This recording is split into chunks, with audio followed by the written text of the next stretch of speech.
World of Warcraft is often the first thing that people think of when they hear the term MMORPG, but despite its legendary status, it's had struggles with RMT, real money transactions, players who seek an edge by trading real money for in-game currency. But today, I say no more. In an act of rebellion, I will not only refuse to spend any real-life money, but also in-game money. In a world where gold rules everything, join me as I attempt to reach level 60 in hardcore mode without spending a single copper. No auction house, no training, no repairs, just pure grit, ingenuity, and the lack of a social life. This is the Penny Pincher Challenge. Alright, I think it's time to take a break. Let's go visit Ironforge. Peace and quiet at last. Every time I enter it, it reminds me of my first steps into the game. Ironforge was the first major city that I visited back in the original release, and it left quite an impression on me, seeing all of the high levels with their cool-looking gear. The good old days, where I was a neckbeard chugging Mountain Dew in my mom's basement. Nothing like today, where I'm a neckbeard chugging Mountain Dew in my dad's basement. If only there was a way to escape.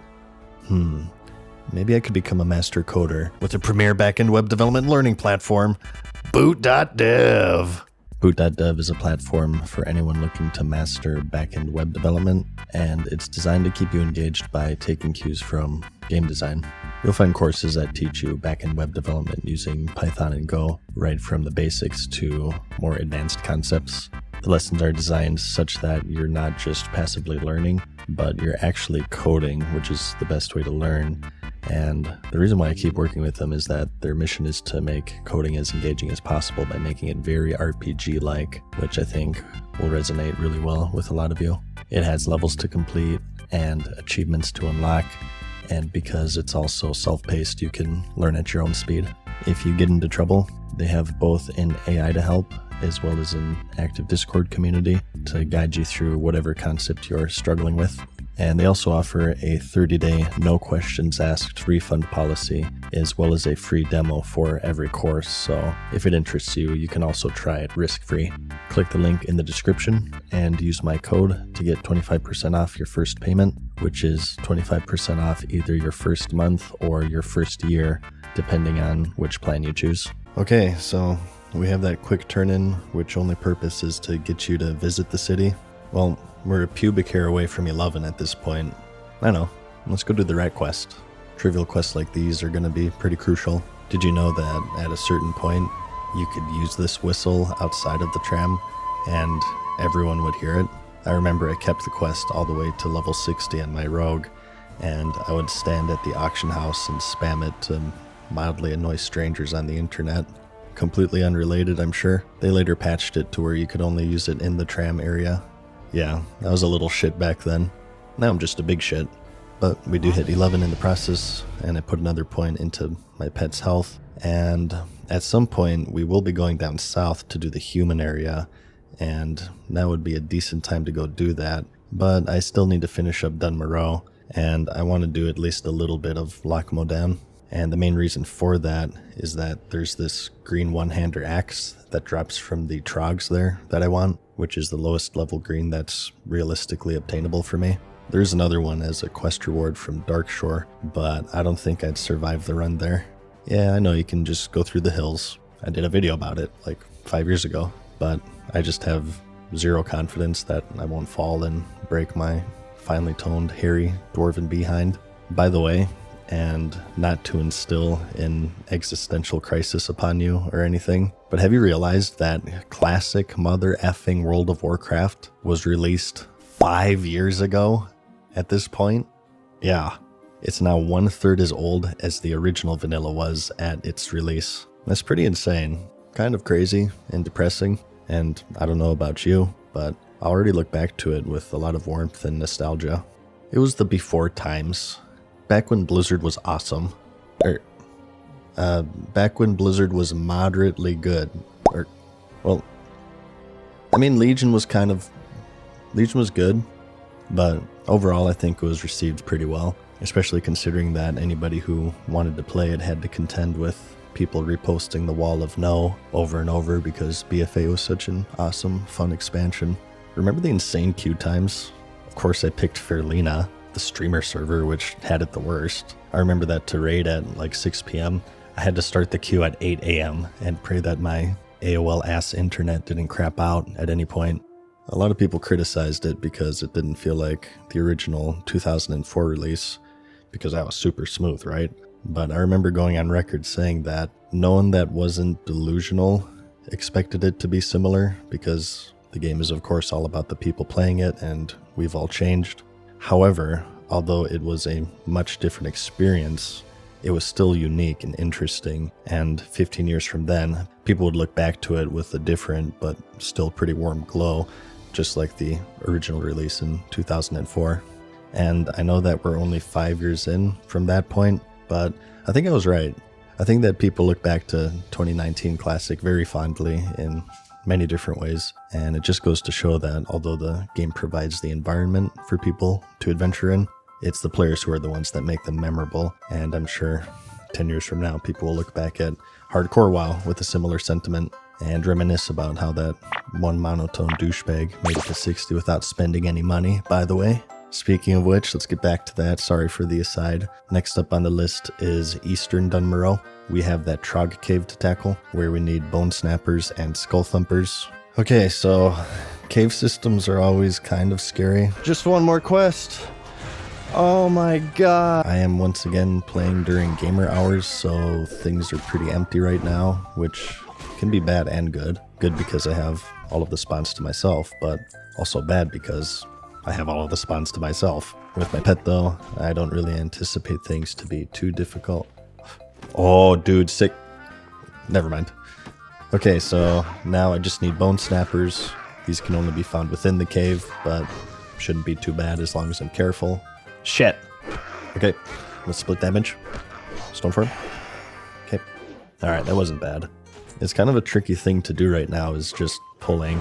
Each shot is so precious, so I'm relying on body pulling. I suppose I could pretend to be a vanilla paladin and head on over to Elwyn Forest and farm cobalt candles. Also, speaking of that, at some point we'll have to farm dust devils as well for that precious magic dust, which I'm sure will be a lifesaver. That's one of the cool things with vanilla.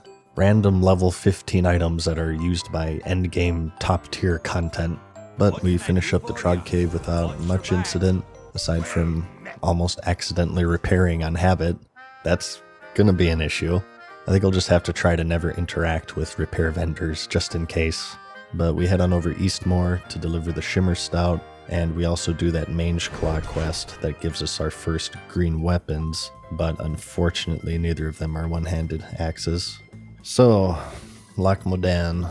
Even the tunnel is intimidating. I remember the first time I entered one of these, I asked in chat where it led to, and somebody trolling said death. So I turned around and went back into the safety of Dunmoreau. That's like the main appeal of hardcore mode though, is that although it's not due to a lack of knowledge and experience, that fear and respect of the world is reignited.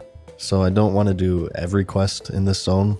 There are some pretty dangerous ones for sure. Any of the cave quests are going to be high danger, like the miner's equipment in the Trog Caves. The island is pretty bad. The Ogre Mound is... forget about it. I don't think we'll do every quest here, but probably the most important would be the ones in the Hunter's Lodge, since they give an ammo pouch, and I think a green gun, which would be pretty decent.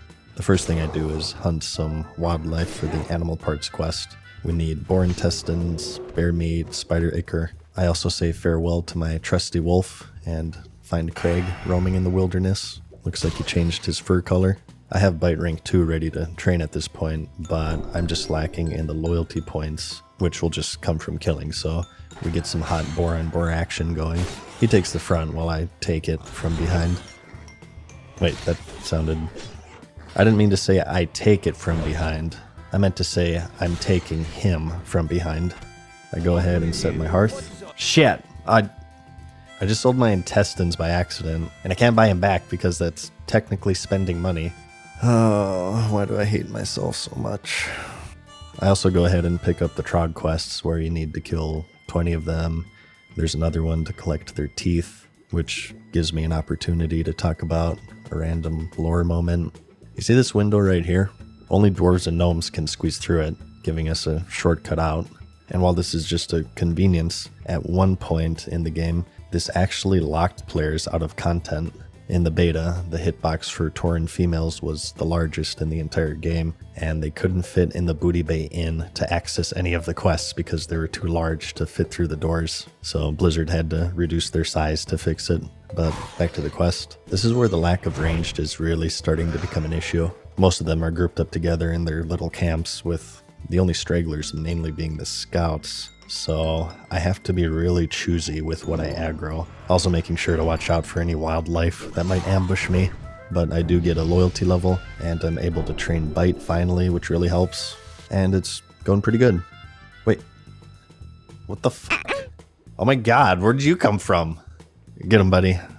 I'm, right behind you. I'm actually a great pet owner, I swear. Here, eat your own kin. See? He's happy. Right behind you. Yep, you got it. Okay, so that talent where I have reduced revive speed seems like a good idea, probably. Several days later. Alright, we're back. I had a big break there in recording since I was doing some OSR stuff. Yeah, the series is going to take 1,000,000 years to complete, just so you know. But I guess the plus side is that I have full rested now. Look at this guy using ranged. What a loser. Hey Dad, can you hand me a Mountain Dew? Thanks. So I'm mainly staying on the outskirts still, trying to avoid the camps and giving him a safe distance. Oh my god. Okay, screw the stone splinter axe then. This right here, this is my problem solver. Hey, and you know what? Screw the scaredy cat bullcorn. Let's go into the cave. We need to get 4 sets of mining equipment. I see a warrior running for his life, but I ignore him like a homeless person who's dying.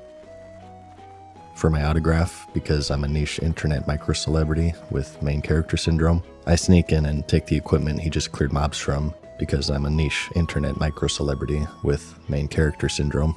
He has to group up because the cave is dangerous, but my social anxiety flares up. I mean, I tell him that I can't because I'm doing a solo challenge, but I start whispering him that I'll help him if he gets into trouble. But then my social anxiety flares up. I mean, I changed my mind because I don't like making promises that I can't keep, such as Blizzard Entertainment upon the release of Classic, promising their community that they wouldn't release level boosts and WoW tokens, and then releasing level boosts and WoW tokens. Told you so, by the way. Let's go a little bit deeper. Oh my god. Shardeden. Yeah, go die over there. So I ventured deep into the cave because I'm courageous and heroic. And by deep, I mean barely past the entrance and waiting for other people to aggro the enemies so I can steal the equipment. But I get all 4 in Hearth out. I have the Ashbringer of axes right now, essentially, but I'm still going to save my old one in case I run into a dry spell that lasts longer than the sex life of a person who makes World of Warcraft videos for a living. Not that I would know anything about that. As a reward, I choose the dress, which has less armor, but more stamina, and it also makes me feel beautiful. So now we just need rat ears, trogs, trog teeth, and animal parts, so I started working on those. While fighting a boar, I noticed that mine is quite small by comparison.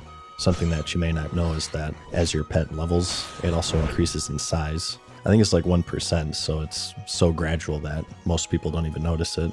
It's kind of like how life works. It doesn't break you in this single shattering moment. It slowly unravels you thread by thread, gently enough so that you never think to hold on. Laughter softens to silence, colors fade to gray, and the warmth you once knew slips away, like a tide retreating so slowly that you mistake it for stillness. Time passes, people move, like a river's flow. It never ends. We're but stones that are swept away. Those who travel far enough are worn smooth, stripped of their edges and of weight and will, without mercy, forever drawn where the river decides, as we vanish into the quiet abyss of yesterday.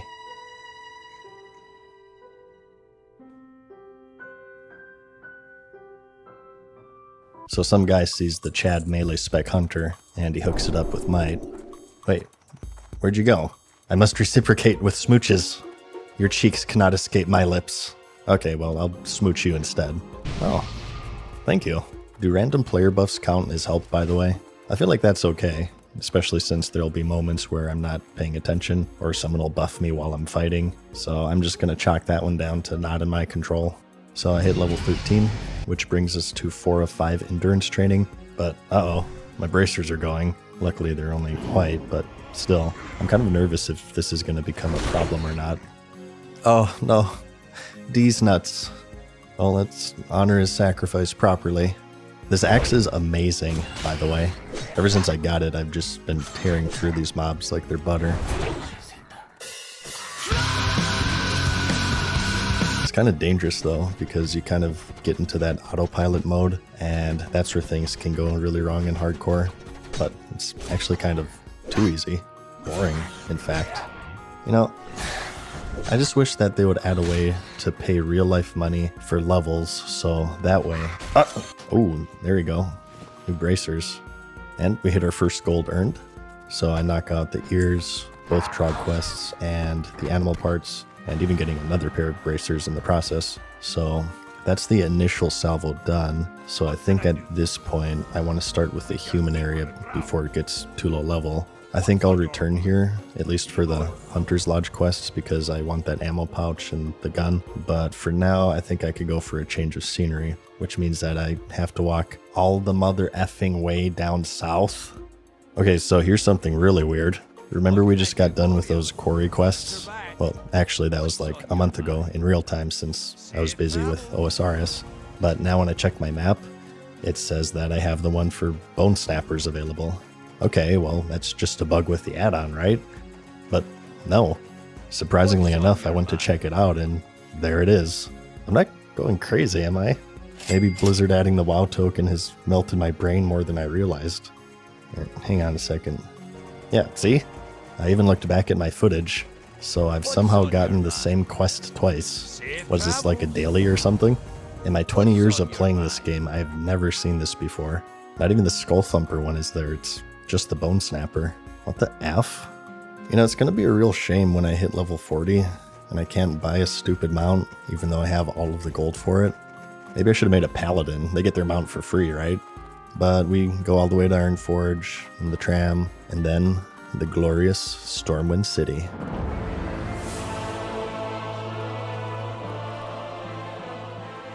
Oh my god, that's so good.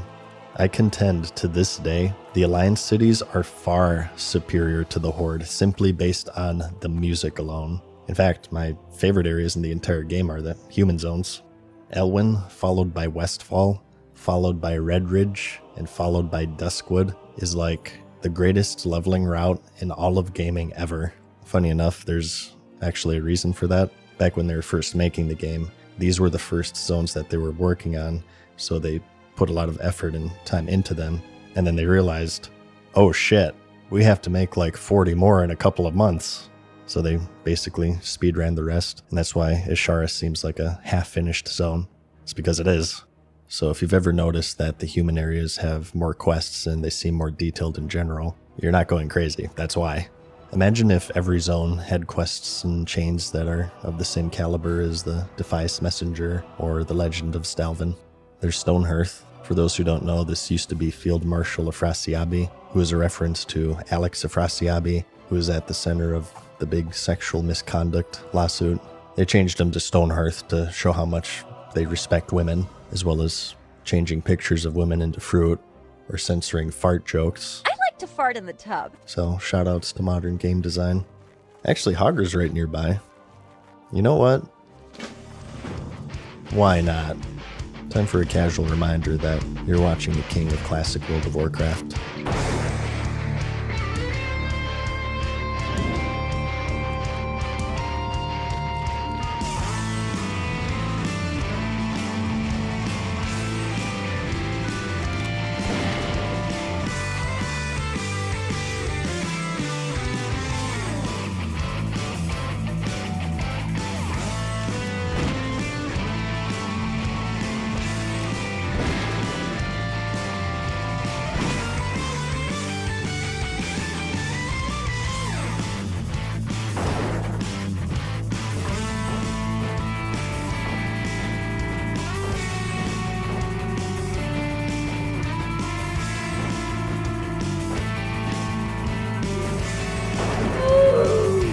Ladies and gentlemen, please clap.